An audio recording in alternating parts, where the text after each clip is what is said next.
Welcome back to Braintree Today. I'm Martha Konstandinidis and you're watching BCAM TV. Now we'll be getting into our latest stories from the week.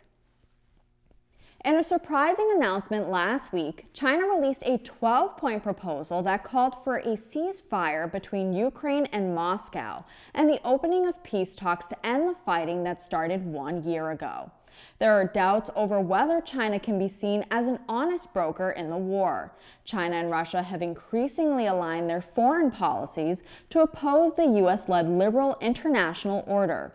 U.S. State Department spokesman Ned Price had said earlier Thursday that the U.S. would reserve judgment on the proposal, but that China's allegiance with Russia meant it was not a neutral mediator, saying, quote, "We would like to see nothing more than a just and durable peace. But we are skeptical that reports of a proposal like this will be a constructive path forward," end quote.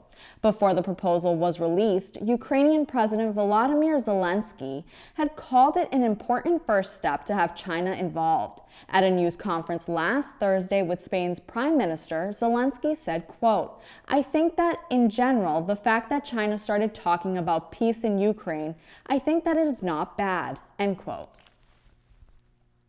On Thursday, the Centers for Disease Control and Prevention released the latest COVID-19 data, which shows all counties in Massachusetts are currently at low risk, except for Franklin and Worcester counties, which are at medium risk. Numbers have declined in the last few months as Massachusetts residents have battled the winter months. This is a more encouraging trend as tracking numbers from the CDC in the last couple of months show that the XBB variant has made up about 40% of cases in the U.S. and a whopping 75% of cases here in New England. Although the state is not reporting daily COVID-19 health trends anymore, the Mass DPH is still monitoring and reporting health trends on a weekly basis. On February 23rd, newly released metrics show that over 61,000 molecular tests were conducted and 3,850 new positive cases were reported in the last week. As of February 21st, 183 people are hospitalized in Massachusetts and 58 are in the ICU. 85 new deaths were also recorded in the last 7 days. The town of Braintree also continues to monitor COVID data from the state. The town hall website hasn't reported any new positive cases in the last week. The town hall site currently shows a total of 11,539 positive cases since the start of the pandemic. There have been no new fatalities reported in 9 months, keeping Braintree's total deaths at 137. Thanks for watching Braintree Today. We'll be right back with more after the break. If you're 50 or older, it's important to stay up to date on COVID vaccines. Boosters greatly reduce your chance of severe illness, hospitalization, and death, and are an important defense, even if you've already had COVID. Schedule your appointment today at mass.gov/COVID-booster. Welcome back. Now let's get right into more stories in Braintree.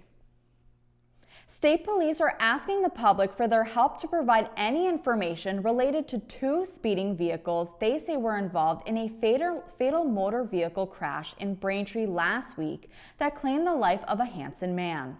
The crash took place before the Route 37 exit off Interstate 93 northbound, just before 9 p.m. Sunday, February 19th. Police said the 2 vehicles were traveling at a high rate of speed, possibly racing each other in the area of the crash. Both cars left the scene. The crash resulted in the death of 46-year-old Michael Wajdag of Hanson. Wajdag was driving a black 2018 Chevrolet Tahoe SUV that went off the road after it was struck by a black 2019 Honda Civic sedan, which also went off the road. 2 other occupants of the Tahoe, a 45-year-old woman and a teenage boy, were taken to South Shore Hospital with minor injuries. The 5 occupants of the Civic were not injured, remained on the scene, and were interviewed by state police troopers. Evidence collected at the scene indicates the possible involvement of the speeding vehicles. One of the vehicles may have struck the Civic, forcing it into the Tahoe. The only description state police have so far is that one of the other vehicles was a sedan. Anyone with any information on the vehicles that may have been involved in the crash are asked to call the Milton Barracks of the State Police at 617-698 5840 or the State Police Troop H Detective Unit at 617-740-7544. The fire at Clean Harbors in Braintree on Thursday, February 16th was contained to trailers on the property. Officials believe the materials within those trailers could be the cause of the fire. An investigation into the cause of the fire is ongoing, with preliminary findings pointing to materials inside several trailers which caught fire as a possible cause. Clean Harbors stored a mixture of paints, epoxy, oil filters, solvents, and similar waste materials. On Friday, February 17th, the day after the fire, Clean Harbors and the state hazmat team, along with the Coast Guard, conducted air monitoring at the facility and the surrounding neighborhoods, finding that the air quality was within normal parameters according to officials. The reconstruction of Allen Street in Braintree is getting a much-needed financial boost. The federal government will contribute over $3 million to the project. U.S. Representative Stephen Lynch made the announcement last Thursday morning with Braintree Mayor Kokoris. The money, which was part of the federal 2023 government funding package, will be used to rehabilitate the roadway, sidewalk, and structural wall. The condition of the street, with sections of the roadway and sidewalk collapsing, has long been the source of online complaints from residents of the area. Mayor Kokoris said in November that his administration has remained committed to revitalizing Allen Street. The town has also received a $2.5 million MassWorks grant for the project, which could allow for the reconfiguration of the intersection of Allen Street, Shaw Street, and Thayer Road to enhance motor vehicle traffic and safety. The MassWorks program provides money for public infrastructure projects that support and accelerate housing production, spur private development, and create jobs. Recently, Norfolk County Register of Deeds William O'Donnell delivered donations of food received from the registry's 11th annual holiday food drive to the Marge Crispin Center Food Pantry in Braintree. The drive, held from November 14th to December 13th, saw contributions from the registry staff, title examiners, and the public who donated items such as boxes of spaghetti, jars of sauce, canned soups, paper goods, fruits, and cleaning and paper products. O'Donnell said in a release, quote, "I am thankful that so many Norfolk County residents, including our employees and title examiners, took the opportunity to donate and to help those with hardships during the holiday season." End quote. To learn more about other Registry of Deeds events and initiatives, you can visit their Facebook page at facebook.com/NorfolkDeeds, as well as on Twitter and Instagram at Norfolk Deeds. Thanks for watching Braintree Today on BCAM TV. We'll be right back with more stories in the area. Every home needs a basic emergency supply kit. It should meet the unique needs of the people who live there. Your kit doesn't have to cost a lot. You probably already have many of these supplies, and you can get others at a discount store. Visit mass.gov/beprepared. Welcome back to Braintree Today. Now here's more in local news. The owner of the natural gas compressor station on the banks of the Fore River has notified state officials that it will release natural gas for the next few weeks for performance maintenance on the pipeline. Enbridge, the Canadian-based energy company that built the station, notified the Massachusetts Department of Environmental Protection that the planned maintenance would take place during two 24-hour periods between Thursday, February 23rd and Tuesday, March 7th. Enbridge says the maintenance involves placing a cleaning tool and an inline inspection tool inside the pipeline. Since the tools are propelled through the pipeline by natural gas, the maintenance depends on certain flow and pressure conditions that are impacted by weather and demand. The company estimates that approximately 54,000 standard cubic feet of natural gas will be released during each 24-hour period. This has been reported to the state by the owners because they are required to notify the state of any expected release of natural gas exceeding 10,000 standard cubic feet. Quincy received a $1.5 million boost from the federal government for its plans to move an intersection leading into downtown and build a 1,500 space parking garage on the site of an existing IHOP. U.S. Representative Stephen Lynch announced the funding at Quincy City Hall last Friday. The funds come from the $1.7 trillion spending package approved by the Senate in December. Plans to continue roadwork downtown and build the garage were released last summer. Lynch said, quote, "The people who are here every day really know what is needed the most. The mayor has done a fantastic job bringing the city forward. It's not easy, people hate change, but if you take a walk around the city today, it's just amazing. There have been great improvements here," end quote. The federal money is to be used for the design of the parking garage and to move the intersection of Walter Hannon Parkway and General McConville Way to the east. The garage, which would be built on Parking Way near the intersection of Walter Hannon Parkway, is adjacent to General's Park and corresponding new roads, McConville Way and General Joseph F. Dunford Drive. Thousands of skeletal remains wait inside what Kenneth Alves calls the Bone Room at the Peabody Museum of Archaeology and Ethnology at Harvard University. These human remains were collected over time by the museum from tribal territories all over the world.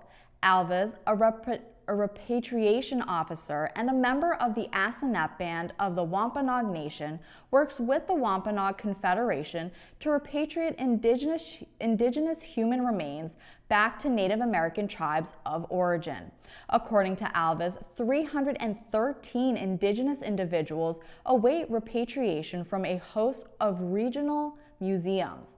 These remains have yet to be returned to tribal territories, even though the federal process under the Native American Graves Protection and Repatriation, or NAGPRA Act, was completed in January. The holdup with returning individuals is rooted in museum policies that predate NAGPRA. In a recent interview, Alves revealed that in addition to the 313 individuals, there is a recent finding of 39 more tribal skeletons at museums throughout Massachusetts, making the number rise to 352. Alves says that number will continue to rise as museums uncover remains from the depths of bone rooms across the state. For more information, you can visit the Native American Graves Protection and Repatriation website at nps.gov. A renewed effort is underway to expand and increase access to perinatal mental health care in the wake of the recent tragic events in Duxbury. Lindsay Clancy was charged last month with killing her 3 young children before trying to take her own life.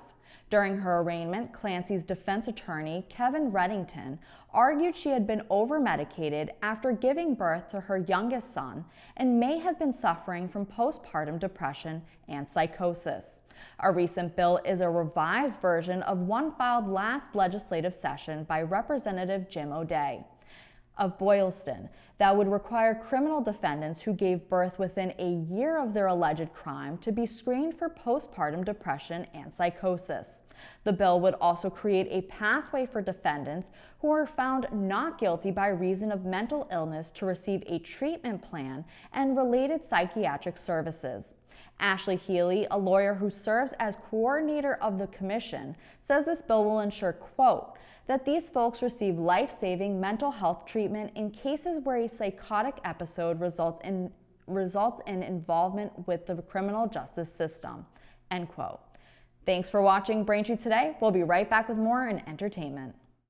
Want a year of no-cost birth control with just one trip to the pharmacy? Access, a Massachusetts law, can make it easier. Get more control over your birth control. Find out if you're covered. Learn more at mass.gov/birthcontrol.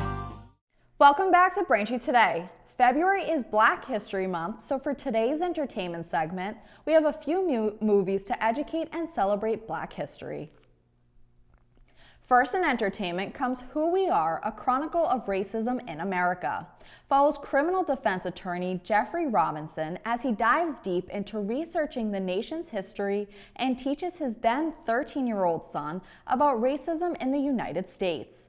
Robinson shares what he has learned while exploring the country's deep-seated legacy of white supremacy and systemic anti-Black racism. The film is composed of interweaving lectures, personal anecdotes, and interviews. You can watch Who We Are, A Chronicle of Racism in America on Netflix and Amazon Prime Video. Next in entertainment, Judas and the Black Messiah follows the story of William O'Neill, who was offered a plea deal by the FBI.